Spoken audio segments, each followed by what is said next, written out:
علیہ وسلم نے 10 محرم الحرام کو جو 3 اہم کام کرنے والے ہیں وہ بیان فرمائے۔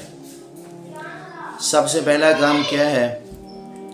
وَاسْتَغْفِرُوا إِنَّهُ كَانَ غَفَّارًا۔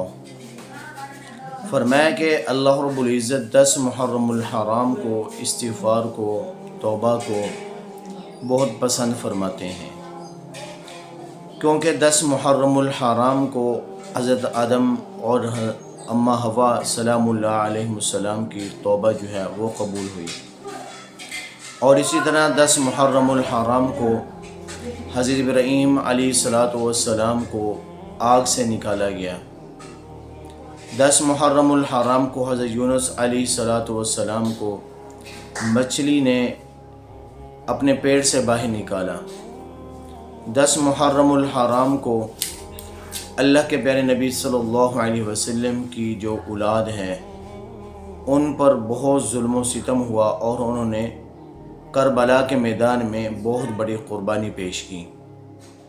تو لہٰذا 10 محرم الحرام کو استغفار کرنا، توبہ کرنا کثرت کے ساتھ، یہ سب سے پہلے ہمارے پیارے نبی صلی اللہ علیہ وسلم کی سنت بھی ہے اور ان کا فرمان بھی ہے۔ دوسرے نمبر پر 10 محرم الحرام کا روزہ رکھنا ہمارے پیارے نبی صلی اللہ علیہ وسلم سے ثابت ہے۔ آپ صلی اللہ علیہ وسلم جب ہجرت کر کے مدینہ تشریف لائے تو آپ صلی اللہ علیہ وسلم نے 10 محرم الحرام کا روزہ رکھا۔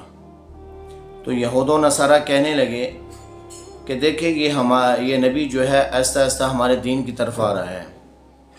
تو اللہ کے پیارے نبی صلی اللہ علیہ وسلم نے جب یہ بات سنی تب آپ صلی اللہ علیہ وسلم نے فرمایا کہ اگر میں زندہ رہا تو آئندہ سے ہم 2 روزے رکھیں گے، 9 اور 10 کا، یا 10 کے ساتھ 11 کو شامل کر لیں گے۔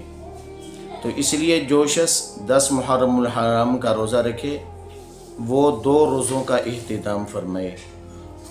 اور تیسرے نمبر پر آپ صلی اللہ علیہ وسلم نے فرمایا، حدیث مبارکہ میں ہے، 10 محرم الحرام کو جو شخص اپنی گھر والوں پر، اپنے اہل و عیال پر سخاوت کرتا ہے تو فرمایا کہ اللہ اس پر جو ہے رزق کے دروازے کھول دیتے ہیں۔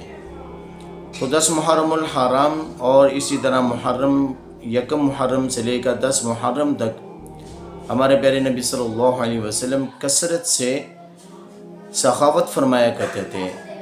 آپ صلی اللہ علیہ وسلم تو ویسے بھی بہت بڑے سخی تھے، تو لہٰذا ہمیں بھی چاہیے 10 محرم الحرام کو اور اسی طرح یکم سے لے کر 10 محرم الحرام تک کثرت سے ہم سخاوت کریں۔ سخاوت کرنا جو ہے، سخاوت کرنے والا جو ہے یہ اللہ کا دوست ہوتا ہے، سخاوت کرنے والا جنت کے قریب ہوتا ہے، سخاوت کرنے والا لوگوں کے دلوں میں بس جاتا ہے، لوگوں کے درمیان میں جو ہے اس کی محبت آ جاتی ہے۔